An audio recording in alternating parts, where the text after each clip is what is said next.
wishing her happy birthday to her. Great lady indeed, and I thank God for a lady like her in my life. Happy birthday to you, Mrs. Is it Mrs. Kabwe or Mrs. Chancer? Which one is appropriate? Or both. Or both. Mrs. Caroline Kabwe. Mrs. Caroline Kabwe, if you're listening to this program, we would like to wholeheartedly wish you a happy birthday and many more happy returns. All right, so we're going to throw a number at 11:55 for you. Not only Mrs. Caroline Kabwe is celebrating her birthday today, I would want to wish a special happy birthday to a friend of mine. All right, Debbie of Expanded Church Response. Today is your birthday, the 23rd of May.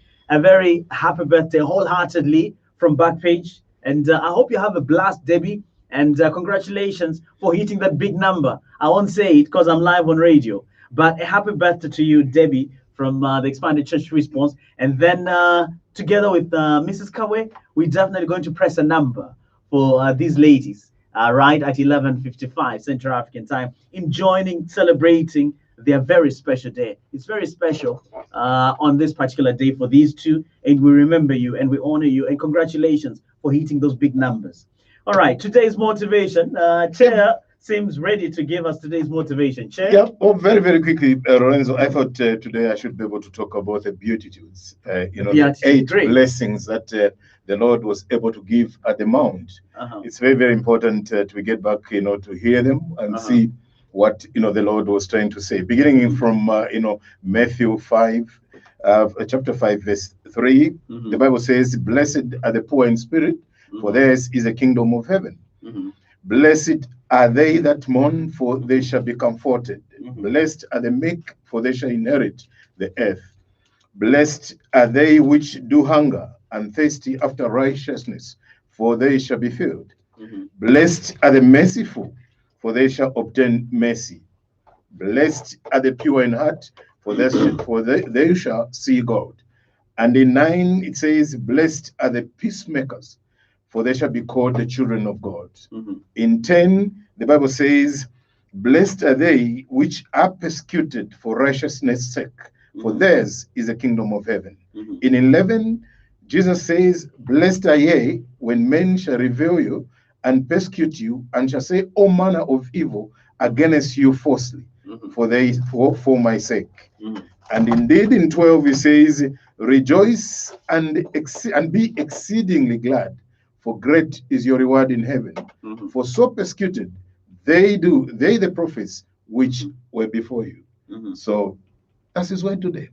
I just wanted to talk about the 8 blessings that the Lord was able to speak on the mountain, so that we try and refresh ourselves that if we do what is good, we are a blessed nation. Awesome. Timely word indeed. If you love the Beatitudes, I'm meant to believe that this word of exhortation from Chair did mean so much to you. All right, we're truly grateful. So if you want to catch us live, put voice to face. Don't hesitate to log on to the Radio Christian Voice Facebook page. There's a live link posting every proceeding in the studio. Not only that, if you prefer YouTube, log on to YouTube, look for Lorenzo Entertainment TV. All right, and then please don't forget to hit the subscribe button so that you are up to speed whenever there's anything latest uploaded on the channel. And then you'll be able to catch us live in living color right on those 2 platforms on today's edition of Backpage, the ultimate leader in sport.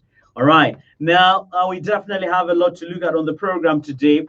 What is so exciting and so topical is what is supposedly Everina's all-time best 11. Now, Everina has definitely had a journey somewhat in coaching. All right, on the African continent, he started out as physical trainer, assistant to Claude Leroy, in charge of the Black Stars of Ghana. All right, but he left them and then was offered a job by Greg Kalu Shawalia, and then he became head coach of the Chipolo Polo. All right, 2 stints we should add. The first stint, not really that bad. All right, and then came the second stint. Oh my goodness, he definitely led Zambia to glory by winning the 2012 Africa Cup of Nations. Well, having hit the sky maybe as the limit, he probably thought, let me try out my luck elsewhere. What is left to achieve with the Chipolo Polo? I mean, the best he would ever achieve with the Chipolo Polo by any standard for now is winning the Africa Cup. And he achieved that. So, well, he moved on. All right. And then he became coach of Cote d'Ivoire. Not so, gentlemen. Yep. All right. Yes. He became coach of Cote d'Ivoire, the Ivory Coast. The Elephants, he led them to glory too. And then Hervé Renard's name was the most sought after on the African continent when it comes to responsibility in the dugout. Oh, he didn't last longer there. Well, he also felt he's achieved everything. Nothing left to achieve. You know, with Cote d'Ivoire, he left. Where did he go? He became coach of the Atlas Lions of Morocco. Well, with them, he wasn't too lucky. He didn't win the Africa Cup of Nations. But there's one substitute achievement that really saved face for him. He qualified the Atlas Lions of Morocco to the World Cup. Russia 2018. Russia 2018. And they played very well, despite them not going too far. All right. After Morocco, there was rumor that he got a job in Saudi Arabia. Yes. Yeah. All right. He did get a job, not so. Did he, gentlemen? We're not too sure. We're not too sure. But from the look of things, he misses Africa. Now, he had an interview with Juliette Bauer, all right, with her program titled In Conversation with Juliette Bauer. And Juliette did ask Hervé Renard who he felt were the best 11 he has coached. And, well, he didn't mince his words. In goal, he settled for Richard Kinson. All right. At left back, he went for Ashraf Hakimi. In central defense, he had a pairing of Kolo Toure and John Mensah. All right. Then at right back, he had Mehdi Benatia. All right. Benatia plays for Juventus, right? Yeah. And then in that holding midfield row, he had Yaya Toure alongside Michael Essien. And then Suli Muntari playing in the hole in an attacking midfield row there on either flank of Suli Muntari on the left-hand side. He had Andre Dedeayu. And then on the right-hand side of the trident midfield attack, he had Siaka Tiene. All right. Then up front, the assassin, Asamoah Gyan, made the cut. Well, but he was kind enough to put 3 on the bench. And these 3 were Jonathan Ayew, the young brother, to Dede Ayew. Jordan. Yes. Jordan, sorry, not Jonathan. Yes. Thank you, Andrew. Gervinho and Eunice Belhanda. These are the 3 that made the cut on the substitutes bench. Now, there's been a furore, some sort of a kerfuffle, a cacophony from Zambian soccer fans who felt, oh, goodness me, the team that helped him win his first ever winner's medal as coach of an African team, not one player, all right, not one polo player in his best 11. People felt that was absurd. I want us to pick it up from there, gentlemen. Let's start with Andrew. Is it absurd that ever left out any Zambian in his best 11 he's ever coached? The first time I looked at that post, Lorenzo, I thought it was a joke. And I laughed it off and said, no, this can't be Hervé Renard, you know. But then you couldn't believe your eyes. Yes, you couldn't believe your eyes. Hervé Renard is Zambian, you know. Yeah, Mulamo. So, but then I saw it existed, saw it on various platforms. Then I said, oh, so this thing is really real. No, starting with the goalkeeper. Surely that goalkeeper can never beat any of the goalkeepers we have in Zambia. He can't, no matter what. I mean, I believe that was Ghanaian goalkeeper, isn't it? Yes, Richard Kinson. Yes, that's a Ghanaian goalkeeper. Yeah, I believe with a playing career that extends from 1995, should be about up to 2012, if I'm not mistaken. Yeah, but he so wasn't. But he wasn't always in the Nigerian. Yeah. And there are people that argue that he wasn't better than Kennedy Mwene. You can carry on. I totally agree. Whoever is saying that, I totally agree. I mean, he would look like he was a good goalkeeper because he had a very good back four, extremely good back four. But to me, that was Hervé, come on, he could do better than that. That goalkeeper, no, not for me. Okay. And that's why I'm saying when I looked at that, I laughed it off. I said, no, this can't be Hervé. The caliber of Hervé, surely to go and pick, the caliber of that goalkeeper as number 1 in Africa. That didn't sit very well with me. And then, who else did I find? Kolo Toure in central defense? No. excellent. There you okay? Kolo Toure is fine. Yaya Toure fine.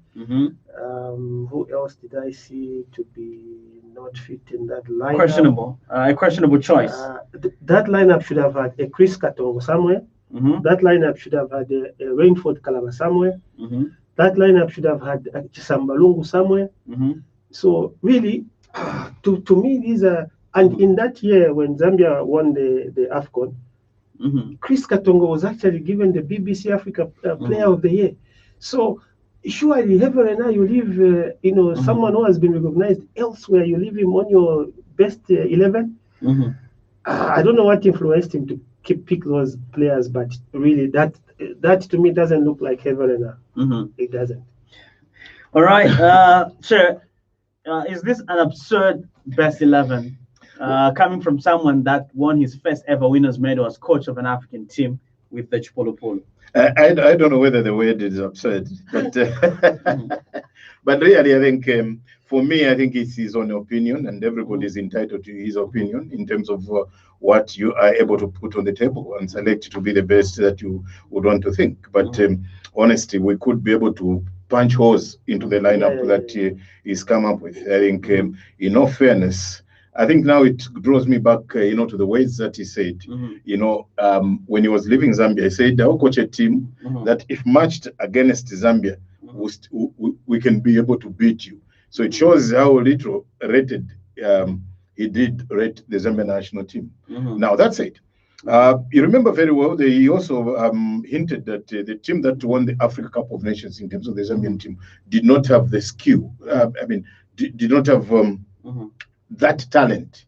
It was only the determination, the determination to be able to go all the way. And as a result, and a bit of lucky.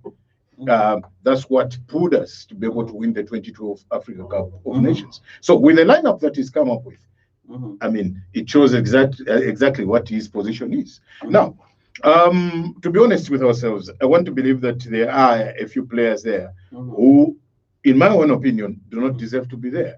I want to believe that in our own lineup, the 2012 Africa Cup of Nations, we have what it takes, for the players to make the Africa Cup of Nations, the best from Africa. If you look at Rainford Karaba, for argument's sake, you remember that he was among the best three in terms of the young African talent players. He just lost in the final. And when you talk of Karaba, he's had it, Rainford. He's played for Chateauroux in France. As we speak, he's captain of Tupu Mazembe in Congo. And look at Mazembe. They've won the Africa Cup of Nations on a couple of times. They've dominated the Champions of Champions League, for so long. He's a captain for that team, and he's one of us, regardless of having missed the final penalty in Libreville, Gabon. But Rainford Karaba does stand out for him to have been in that lineup. Talk of Chris Katongo. He was an inspirational captain. Captain fantastic. BBC Player of the Year. I want to believe that with all honesty, Hevrena should have considered even Chris. Because Chris was one guy that carried the team on his shoulders. And that's how the team was able to go all the way and win the Africa Cup of Nations. Let's get into the goalkeeping department. Kenneth Mwene, for argument's sake. Honestly, can you leave out in the run-up to the final? He did save Drogba's penalty. He did save Samoa Gyan's penalty. Yes. Apparently, the same guy who's now his topman in his best 11 ever. He had a penalty saved. By Kennedy. Mayuka was top scorer of the tournament. Mayuka also. If Mayuka cannot make the lineup, or the four Zambians that I'm talking about, they could still have been on the substitute bench. They would have been just to save face. Yes, just to save face. But he goes to pick up. Now, when you look at critically the players that are there, it's the teams that is coached before.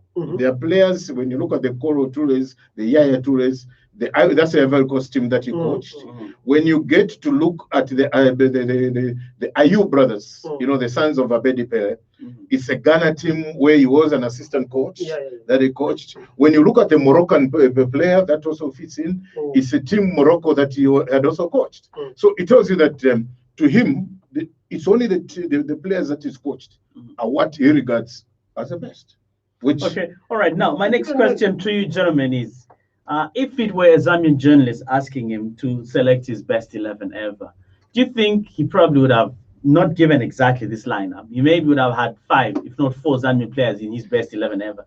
Do you believe the fact that it's a West African journalist asking him a question, somehow that had a bearing in it having more West African players on that team? Because there are actually people that are also wondering, how is ZH missing from that best 11 ever? The Moroccan international, who's quite impressive, attacking for his national team. Let me start with Andrew. If it were me that asked Everina to give his best 11, do you think he would have included Zambians and not that list, which one would probably call hogwash, for lack of a better term?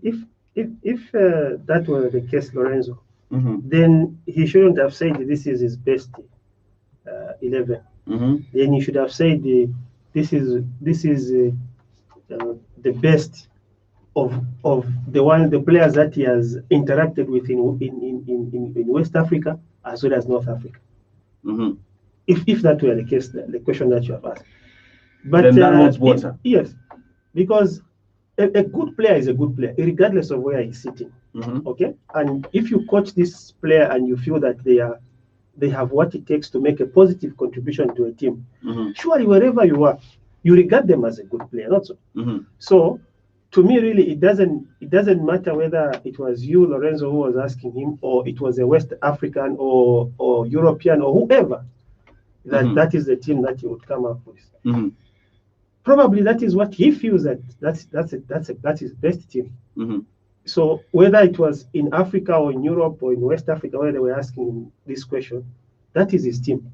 So it wouldn't, to me, really, it wouldn't really change anything if it was any other person other than a West African asking him that question. Now, a good player is a good player, and the players that he coached in Zambia, he picked some of the players that we the Zambians, criticized. But when they went to the tournament, these players proved themselves. One of them is Sinka. He proved all of us wrong. We were saying, this guy, where has he come from? All of a sudden, he's getting a position in the midfield, kicking out the people that were playing in the midfield. But there it was at the tournament. The young man proved himself. Isaac Chansa, to me, one of the greatest midfielders that Zambia has ever produced. Wherever you find Isaac, he's a good. He went to South Africa and proved himself.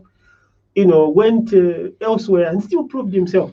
He came back to Zambia, still continued performing until now. He opted to say, "Look, let me, start coaching." Joseph Musona. There are a number of players that we can mention, Lorenzo, that can fit in that, Everena's best 11. That we feel that person I feel can be better than the ones that some of the players that he has picked. But like Chair said, that is his opinion. All we can do is punch holes in his opinion. Yeah. All right, let me get 3 calls and then Chair can come in. 0960-200-490. Let me try to see if we could line them up, 3 of them, and then hear what my panel have to say on their contributions. All right, you're through to Backpage. Good morning. Tito, how are you, my brother? I'm good. How are you? Very well, thanks. I know you'd want to sink in an opinion in this. Please go ahead. Good morning, Chair. Good morning, Tito. How are you? Good. Excellent. Okay, so just a quick one. Every now and then, I know most of our opinions as Zambians are clouded. Is it crowded or crowded? Which is which? Or shrouded. But really, if you look at that best 11, when it Kings Tony and those, if you look at their careers, even at club level, national team level, I think those players, I don't think there's any Zambia from the 2012 that can displace anyone from there. Me being a Zambian, but Mayuka, how has his career been compared to the person that is commanding the number 9 position in that team? We're looking at players that have played at the AFCON, World Cup, competitive leagues around the world. Really,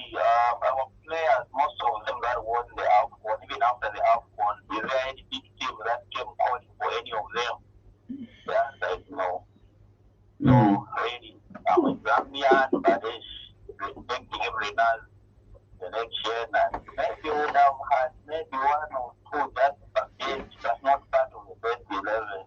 Maybe we could push in Karaba and Moen, maybe even the song is Backpage, but not really being part of that. If you look at that central defense pairing, means that the core two, those are world-class players. If you look at that midfield, Yaya Toure and the ACN, those are world-class Premier League winning players. So it's a bit difficult for me being a Zambian, but then we just have to accept that indeed our players, most of them, you find they were promising maybe 1 or 2 years after. There was only consistent players in that team, maybe 3 of them have been a guy. Putting them in that best 11 is a bit difficult. You would want to know. I heard they were asked to take no pushing it somewhere wrong somewhere. Where which position was you were asked?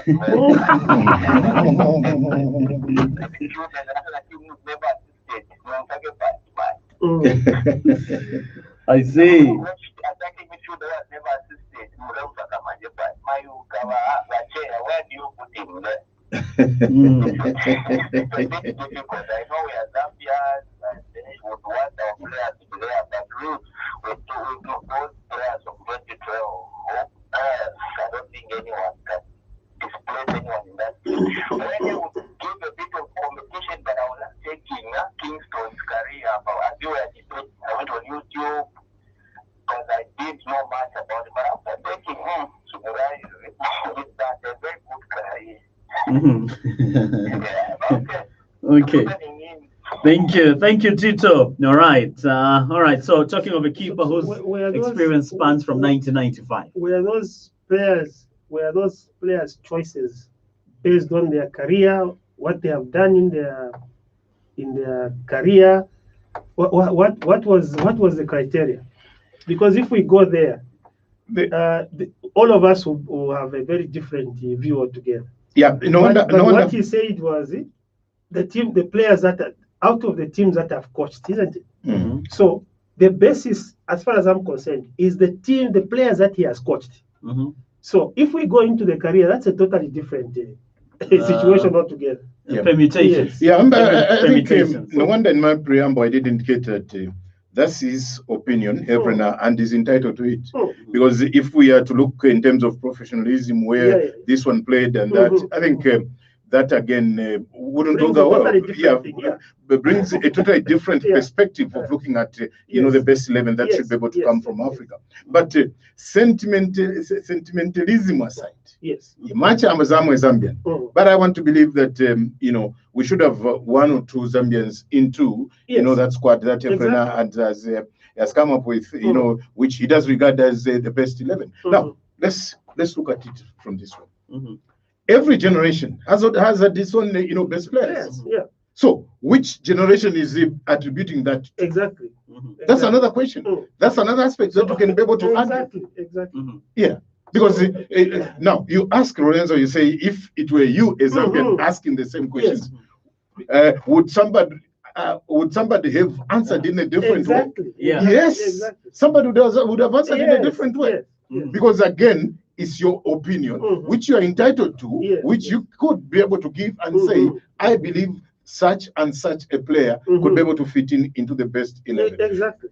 If we go a little bit deeper or down, or many years ago, you could talk of the rubber majors of this world. You remember them? Yes. They were also the best that could have, that came out of Africa. Yes. You could talk of Samuel Eto'o. Yes. Didier Drogba. Even Didier Drogba, is he there? No, he retired. By the time he was taking over the Elephants job, he had retired. So yes. But he called him. And he refused.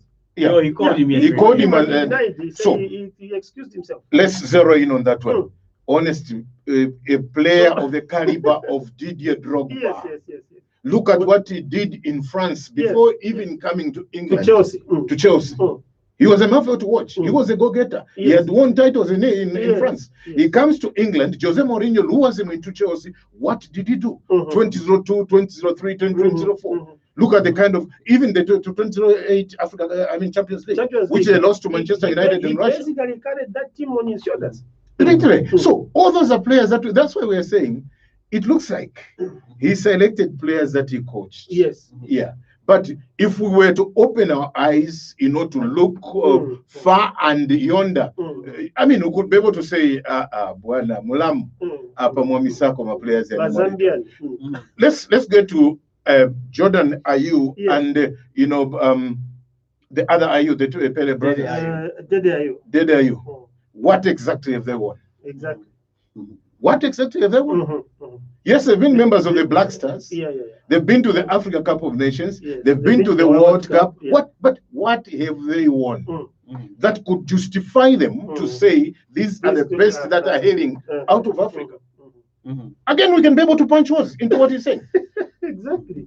Katlande Palikolo Tule, yes, the guy that missed a penalty that gave us the Africa Cup of Nations. Yes, apart from Liverpool stint and the stint Arsenal. And Arsenal. What greatness did he bring on the board? Compared to the brother.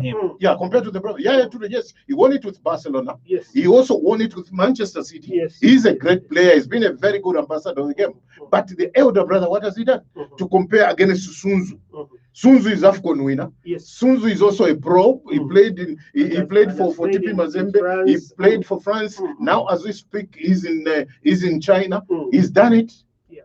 And he formed a formidable, backline with HH.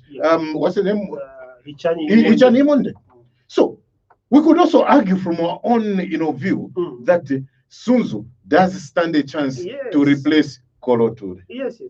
Let me get a few more calls. 0960-200-490. That is 0960-200-490. And then also get a few comments coming through. All right, you're through to the program. Vatito Futi, please go ahead, brother. Okay, but obviously Zawatini can have after my series. No, I like what Chair and Andrew are saying. Have you had time to listen to the same interview you have Yes.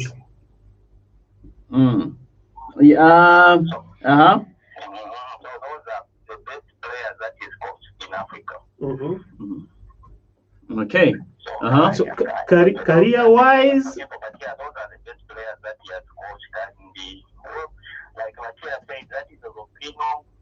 We can punch holes here and there, but with me, I think I'm okay with it.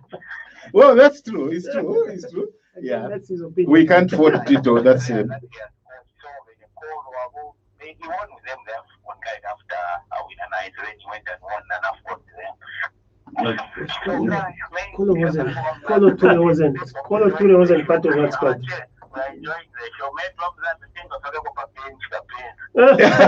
That's what we are saying.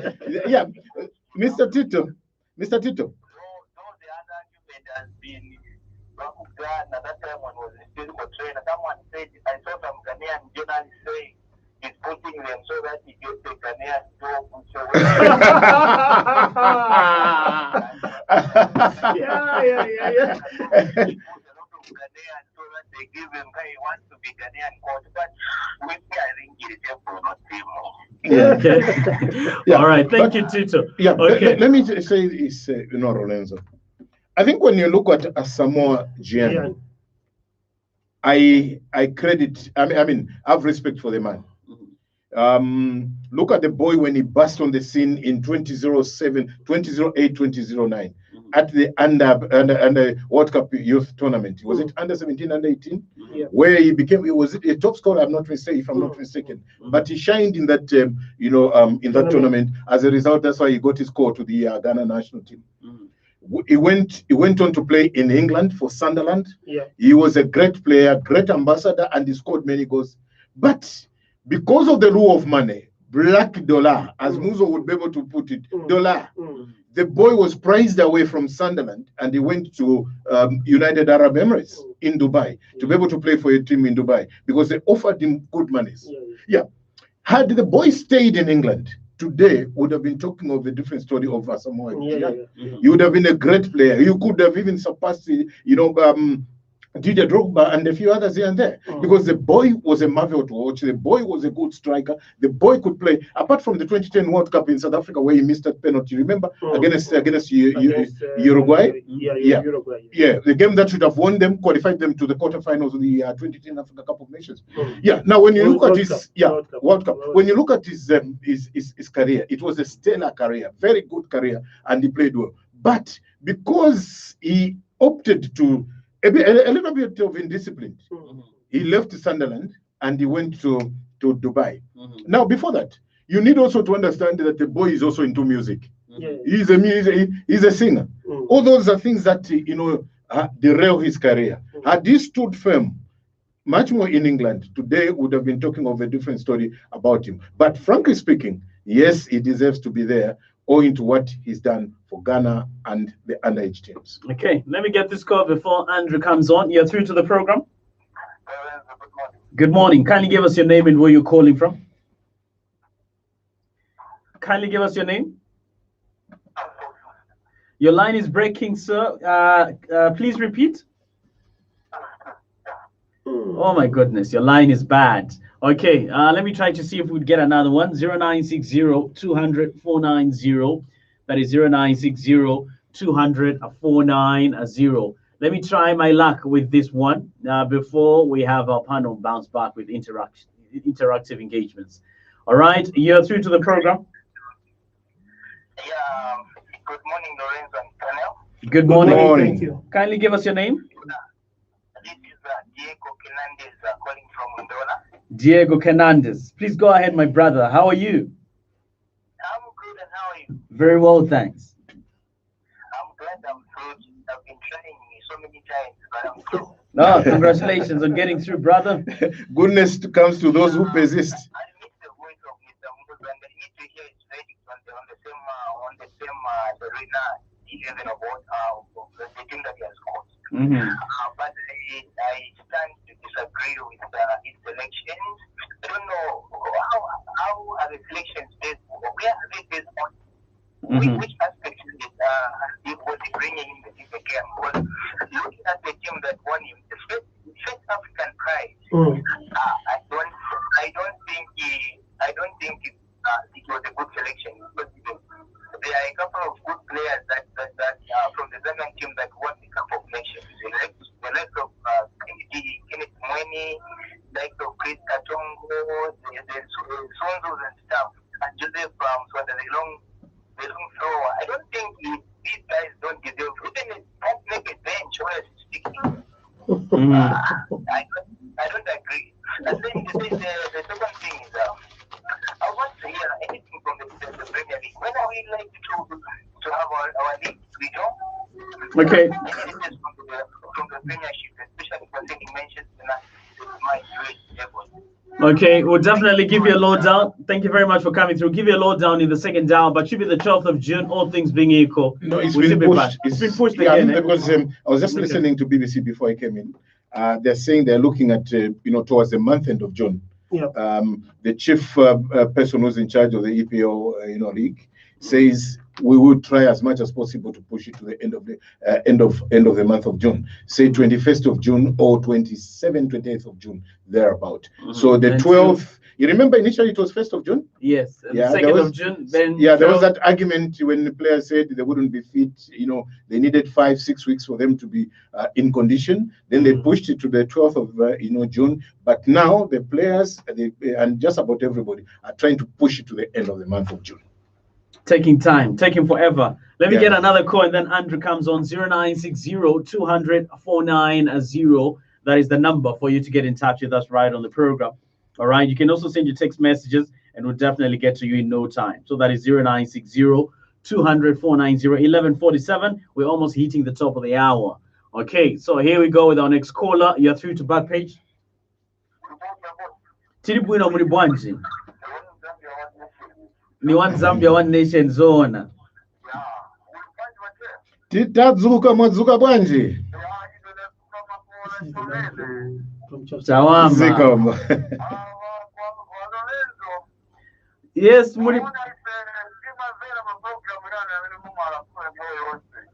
naona ndimwe a One Zambia One Nation.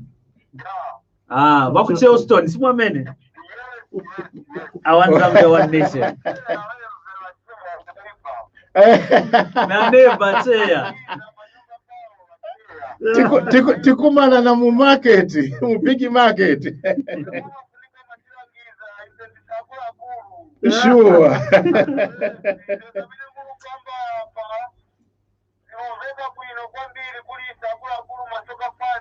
Ziko.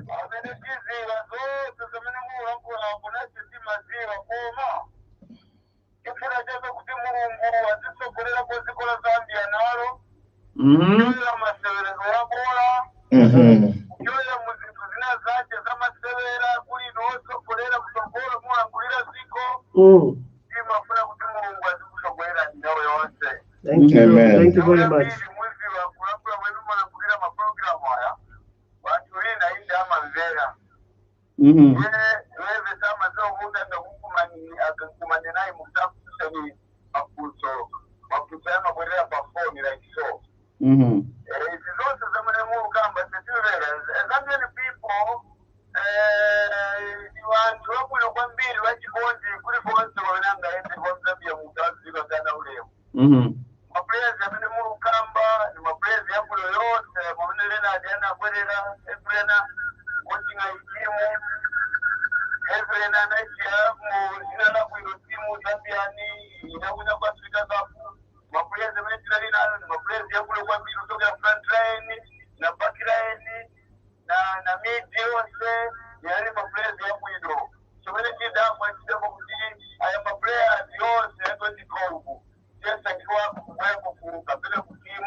Alikusaina wiki ibwera.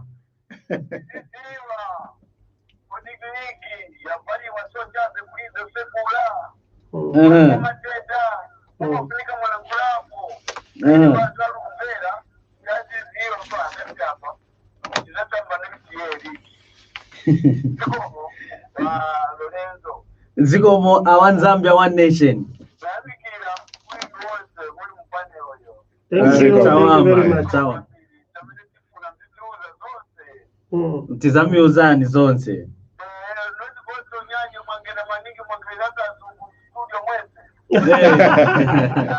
Awe ndifa Afrika.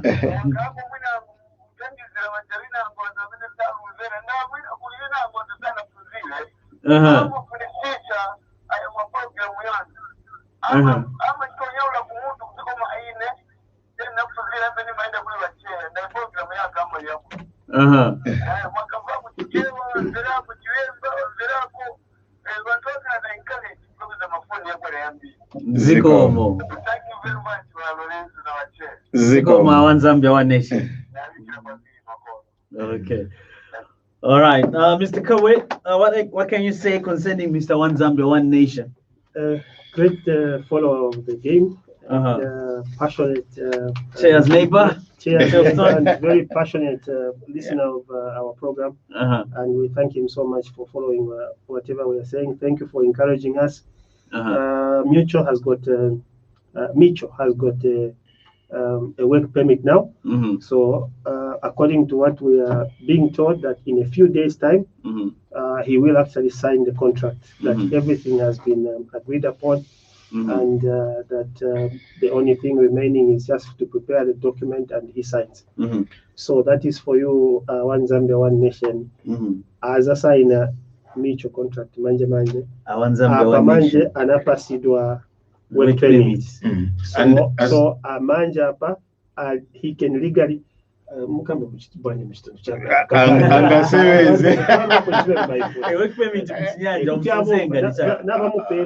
chipepala so nomba kutyabomba bwino guno muzambi okwabula obwafya. If you and just what about the opening of the league? You did also hint about as to when the league should be able to start. This year or next year. Yeah. Well, maybe coming on that one, there's still, the consultations that are ongoing between the Zambian FA, MTN, who are the major sponsors, and indeed it is a CAF, because FAS gave a 3-point, plan on how they would want to resume our game, and thereafter that cannot be done with, it can only be done with the sanction of the Ministry of Youth and Sport, in conjunction with the Ministry of Youth and Sport. So even the government has an input in terms of when the game should be able to begin. So we just have to keep our fingers crossed, keeping our hands on the chest, hoping that government will be able to come in and say sooner rather than later the game will begin. I know that as we walk into these malls, supermarkets, we meet a lot of people in town on the streets. They ask us to when the game is going to start, and my answer to them is a little bit patience. It will be coming. It won't be long. The game will be definitely on. All right, we're going for a breather. All right, I won't forget Mrs. Caroline Kabwe's birthday today is definitely on. All right, and also Debbie from Expanded Church Response. Today is your birthday. I repeat, a happy birthday to you two ladies. And this is a song by Jonathan McReynolds, which goes to Mrs. Caroline Kabwe and Debbie of Expanded Church Response. As you celebrate your big day, where's the party at? We're ready to get crushed. We won't care. We don't need no pass. But all we need is a smile.